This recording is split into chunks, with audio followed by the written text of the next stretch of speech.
A pocos días de que el Jurado Nacional de Elecciones cerrara el plazo de inscripción de candidaturas a los gobiernos regionales y municipales, el Congreso de la República aprobó una modificación de la ley electoral que cambió las condiciones para que los partidos políticos mantengan su inscripción y puedan participar en las elecciones regionales y municipales 2026.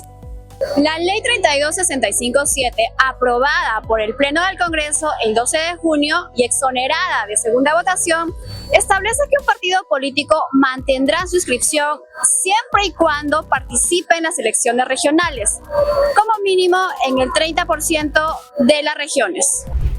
Antes de esta modificación, los partidos debían presentar listas de candidatos en al menos el 50% de las regiones del país para conservar su inscripción, lo que equivalía a 13 de las 25 regiones. Con el cambio aprobado, ese umbral se redujo al 30%, es decir, a un mínimo de 8 regiones. Según el portal del Jurado Nacional de Elecciones, Fuerza Popular presentó 9 listas regionales, mientras que Ahora Nación 12. Cifras insuficientes bajo la legislación anterior a su modificatoria, en el que se necesitaría un mínimo de 13. Es una trampa para que el fujimorismo mantenga su partido. ¿No son tan campeones?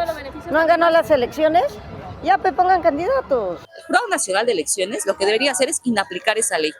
Porque lo que dice la ley orgánica es que una vez convocadas las elecciones, digamos, ya no puedes modificarlo. Y ya se convocó. Esa es una sacada de vuelta a la ley, porque hay partidos, ¿no es cierto?, que van a reducir, que han ganado acá, van a tener financiamiento, y para eso sí utilizan los recursos públicos del Estado, para eso sí quieren mantener y sostener. Eso me parece un escándalo de verdad.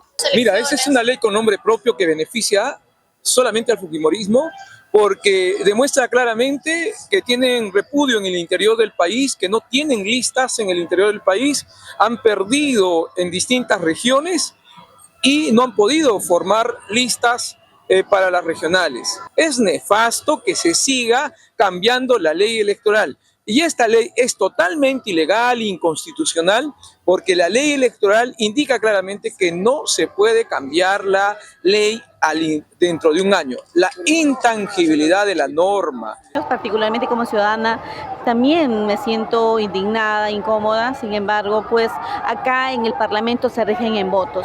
Cuando hay mayoría se puede aprobar proyectos legislativos a favor de ciertos partidos o no. Otros partidos como Obras y Partido del Buen Gobierno no superan el mínimo de 8 candidaturas regionales, lo cual pone en peligro su inscripción en el registro de organizaciones políticas. El proyecto de ley número 8855 fue presentado por la Defensoría del Pueblo en 2024 y buscaba modificar el artículo 36 de la Ley 26864, Ley de Elecciones Municipales. Durante su debate en el Pleno del Congreso, el pasado 12 de junio, el congresista Guido Bellido de la bancada Lealtad Nacional fue quien propuso adicionar la medida que reduce el número mínimo de listas regionales para mantener la inscripción de un partido. Con 68 votos a favor, 21 en contra y 9 abstenciones, la autógrafa fue aprobada y publicada en el diario El Peruano el 15 de junio de 2026. Bueno, son juegos políticos que existen. Yo creo que no se debe cambiar nada mientras está en proceso, mientras está un proceso en marcha. Y los cambios deberían ser después. Pero yo creo que eso es mantener que el Perú tenga partidos, la vigencia que siga pues en la parte de la democracia, y no más bien acabar con los partidos. Los partidos, digamos, que ya pasaron la valla, se llegan manteniendo. Si voté a favor, realmente es que defendemos pues, que los partidos sigan en vida. Y era bueno analizarlo ya con mayor cautela y con anticipación. Varios partidos se han visto afectados por el tema del sistema. Declara que finalmente solo estarían postulando algunos candidatos regionales. Esta nueva modificación dispone además que sus efectos entren en vigencia al día siguiente de su publicación, y establece una excepción al artículo 13 del título preliminar de la Ley Orgánica de Elecciones, norma vinculada a la estabilidad de las reglas electorales durante un proceso en curso. Más que incluso el principio de intangibilidad normativa, que está relacionado con los principios de precaución, de seguridad jurídica y también el principio de igualdad, que ahí tendrían que revisar efectivamente quiénes serían las acciones políticas favorecidas, ¿no? El jurado es una entidad que tiene distintos órganos. Quien se va a encargar de aplicar la ley en este contexto es el ROP, y el ROP es un órgano administrativo de naturaleza unipersonal que está prohibido de inaplicar la ley. No podría decidir el ROP que inaplica la ley y cancela a un partido que no haya participado en el 50% de circunscripciones regionales. Para el politólogo Giancarlo Rodríguez, la ley permite la pluralidad de partidos políticos, aunque advierte que la medida ocurre sobre partidos débiles. A nivel de efectos en el sistema de partidos, creo que ha permitido que se garantice la pluralidad de una cantidad de partidos, porque en un escenario en el que solamente se hubieran mantenido 2 partidos, entendiendo también las dificultades que hay ahora para inscribir partidos, porque pues han cambiado los requisitos, esto hubiera generado problemas para las siguientes elecciones que se realizarían en 2030, que son las elecciones regionales y municipales, y en 2031, que en realidad el esfuerzo logístico que tendrían que hacer los partidos para poder volver a inscribirse es un esfuerzo que muy pocas organizaciones van a poder hacer.